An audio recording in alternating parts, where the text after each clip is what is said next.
country of Uruguay is doing enough to stop the crisis of drug trafficking is kind of like saying the country of Russia is doing enough to stop the crisis of Russia invading Ukraine. DC-based reporter Chris Dolly, who specializes in Latin American-based organized crime, recently called the country of Uruguay as having the reputation of South America's Switzerland. That is a small, very wealthy country that most of all lacks crime. However, unfortunately, says Dolly, this is no longer the case. Uruguay is no longer a safe country, and this can be attributed to one thing: the drug trafficking business. For this reason, it is essential that today we ask and answer the question, is Uruguay doing enough to control drug trafficking? And the answer, unfortunately, is no. In this speech, I will bring you 3 reasons why this is sadly the case. Reason number 1, why Uruguay is contributing to the international cocaine epidemic. Reason number 2, why they're contributing to international drug smuggling. And reason number 3, why Uruguay's lack of attacking organized crime leading to drug trafficking is contributing to higher rates of crime within the country. Now, starting with my first reason, the global cocaine epidemic. And if you haven't heard of this, well, it's not one that's talked about often. But back in 2017, which is when Uruguay started facing criticism for its lack of controlling drug trafficking, the United Nations Office of Drugs and Crime reported that in 2017 alone, over 2,000 tons of cocaine were seized by authorities worldwide. Now keep in mind, this is just cocaine that was seized, not just produced or sold. This 2,000 tons is a huge number on its own, but even more scary when you consider that it was a 25% increase from 2016. And ever since then, 5 years ago, this number has only continued to rise. But how does Uruguay play into it? Because Uruguay is a small country. And in fact, most of the drugs that are smuggled out of Uruguay are not produced within. The problem comes from the fact that Uruguay has very porous and loose borders. Therefore, cocaine and other drugs are grown and produced in other countries, then shipped into Uruguay, and since Uruguay has a reputation of being a safe and rich country, they're able to send it out to the rest of the world. An example of this is something that happened in the German port city of Hamburg. A trade barge from Uruguay arrived in the port of Hamburg, and it carried normal goods, but there was a small problem.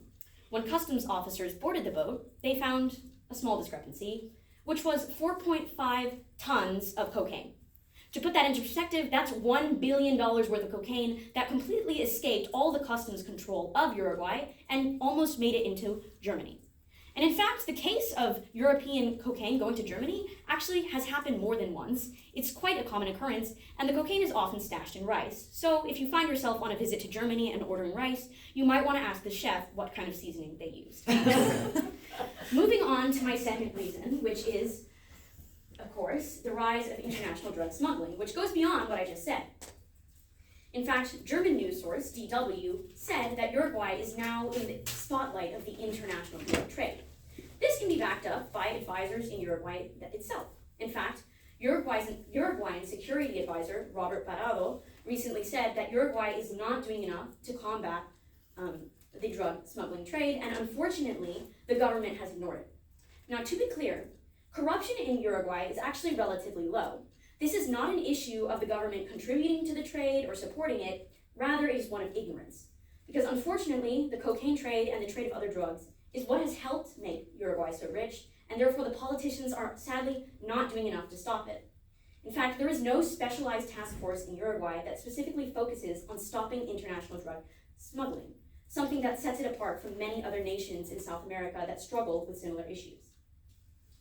But the consequences of drug trafficking in Uruguay go beyond the drugs themselves, which leads me into my third and maybe even most important reason, which is the rise of organized crime. Now, the Global Index of Organized Crime says that in Uruguay there are 2 main gangs, which are called Los Cameras and Los Chinchas. And for the sake of not being crude, I'm not going to translate what they mean, but if you speak Spanish, I'm very sorry. Yeah. These 2 gangs partake not only in drug smuggling, but also other crimes, such as robbery and, shockingly, cattle rustling.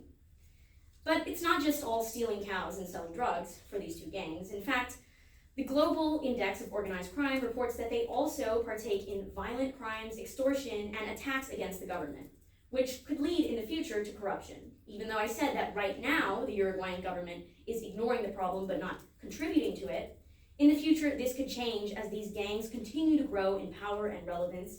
They will continue to get economic power and hard power to strong arm the government of Uruguay to reduce policing, reduce border control, which will just make this issue worse, which is why it is so essential that we're talking about this today. But more than that, there's another drug than cocaine, and it's cannabis. The country of Uruguay was actually one of the first countries in the world, back in the early 2000s, to legalize the sale and use of cannabis on every level. This means that weed can be sold anywhere in the country, and in fact, it can be sold at any amount, meaning that people can buy it and export it to the rest of the world. But even within the country, the sale of marijuana is not exactly safe, as a large majority of it, according to the Index of Global Organized Crime, comes from black markets. This system leads to more organized crimes such as gangs, but also a marked increase in violent crimes such as homicide, human trafficking, and kidnapping. In fact, drug trafficking is not the only trafficking problem in Uruguay. Uruguay has become a major trafficking hub of human trafficking. When drugs occur, it's never just drugs. We all know the stories of cartels, gangs, mafias, because drugs is such a huge industry, which is what I pointed out with my 3 main points. If the Uruguayan government does not take action to toughen up their borders, they will continue to contribute to a multi-billion-dollar global industry that preys off the addictions of millions worldwide and leads to many unnecessary deaths at the hands of organized crime. That is why today I have explained the question, is Uruguay doing enough to control drug trafficking?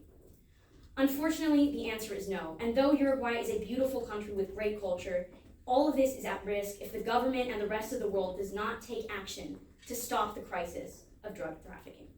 Thank you. 6:25.